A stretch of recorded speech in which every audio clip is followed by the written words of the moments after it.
কলকাতা থেকে মুম্বাই আরো একবার ব্যাট হাতে জ্বলে উঠলেন সঞ্জু স্যামসন।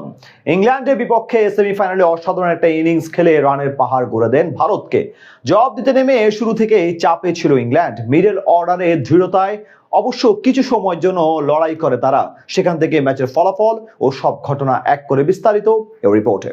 যেখানে শেষ করেছিলেন আজ যেন সেখান থেকেই শুরু করলেন সঞ্জু স্যামসন। বিশ্বকাপের মহা গুরুত্বপূর্ণ সেমিফাইনালে আরো একবার ব্যাট হাতে ঝলক দেখান এই উইকেট কিপার ব্যাটার। মুম্বাইয়ের ওয়ানখেড়ে স্টেডিয়ামে টস হেরে আগে ব্যাট করতে নেমে অবশ্য শুরুটা একদমই মন মতো হয়নি ভারতের। ব্যর্থতার ধারাবাহিকতা বজায় রেখে আজ মাত্র 9 রান করে উইল জ্যাক্সের স্পিন ফাঁদে পড়ে আউট হন বামহাতি অভিষেক শর্মা। তবে এক প্রান্ত আগলে রেখে শুরু থেকেই তাণ্ডব চালাতে থাকেন সঞ্জু স্যামসন। তৃতীয় ওভারে জোফরা আর্চারকে জোড়া 4 ও 1 ছক্কা হাঁকান তিনি। তার সাথে যোগ দিয়ে ঈশান কিষানও ঝড় তোলেন ইংলিশ বোলারদের বিপক্ষে। পাওয়ার প্লে শেষে ম্যান ইন ব্লুদের স্কোরবোর্ডে জমা পড়ে 1 উইকেট হারিয়ে 67 রান। অষ্টম ওভারে লিয়াম ডসনের উপর চড়াও হন স্যামসন। পরপর 2 ছক্কা হাঁকিয়ে অর্ধশতক পূরণ করেন এই ব্যাটার। সেই ওভারে আসে মোট 19 রান। নবম ওভারে দলীয় শতকের গন্ডি পার করে ভারত। পরের ওভারে বল করতে এসে 4টি 4 ও 2 ছক্কার সাহায্যে 18 বলে 39 রান করা ঈশান কিষানকে ফিরিয়ে তাদের জুটি ভাঙেন উইল জ্যাক। সঙ্গী হারালেও তাণ্ডব অব্যাহত রাখেন সঞ্জু স্যামসন। বামহাতি শিবম দুবেকে সাথে নিয়ে একের পর এক বাউন্ডারি হাঁকাতে থাকেন তিনি। শেষ পর্যন্ত 8টি 4 ও 7টি ছক্কার সাহায্যে সাজানো 42 বলে 89 রানের ইনিংস খেলে থামেন স্যামসন। মাঝে অধিনায়ক সূর্যা কুমার দ্রুত বিদায় নিলেও ইংলিশ বোলারদের উপর আগ্রাসন বজায় রাখেন নতুন ব্যাটার হার্দিক পান্ডিয়া। শিবম দুবে করেন 25 বলে 43 রান এবং হার্দিক করেন 12 বলে 27। শেষ দিকে নেমে 3 ছক্কা হাঁকান তিলক ভার্মা, যার উপর ভর করে এই 253 রানের বিশাল পুঁজি পায় ভারত।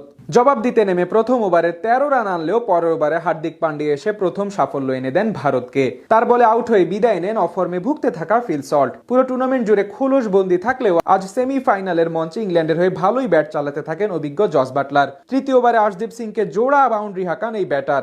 এদিকে ক্রিজে এসে পরপর 2-4 মারলেও বেশি দূর যেতে পারেননি অধিনায়ক হ্যারি ব্রুক। 6 বল থেকে 7 রান করে জাসপ্রীত বুমরার প্রথম শিকার বনে সাজঘরে ফিরে যান এই ব্যাটার। ষষ্ঠ ওভারে বরুণ চক্রবর্তীর উপর চড়াও হন জ্যাকব ব্যাথেল। প্রথম 3 বলে 3 ছক্কা মারেন তিনি। তবে একই ওভারে বারুণের গুগলিতে পরাস্ত হয়ে বিদায় নেন 25 রান করা বাটলার। পাওয়ার প্লে শেষে ইংলিশদের স্কোর দাঁড়ায় 3 উইকেট হারিয়ে 68 রান। মাঝে ব্যাট করতে এসে ছোট মাত্রা ঝড় তোলেন টম ব্যান্টন। মাত্র 5 বলে 17 রানের ক্যামিও খেলে আউট হন তিনি। সেখান থেকে জ্যাকব ব্যাথেলের সাথে হাল ধরেন উইল জ্যাক। শেষ 10 ওভার ইংল্যান্ডের প্রয়োজন ছিল 135 রান।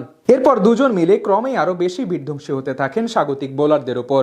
12-13তম ওভারে আসে মোট 29 রান। 14তম ওভারে আর্শদীপ সিং এর ফুল টাচ ডেলিভারি উইল জ্যাক উড়িয়ে মারলে ডিপ কভারে দৌড়ে এসে দুর্দান্ত এক ক্যাচ ধরেন অক্ষর প্যাটেল এবং শিবম দুবে মিলে।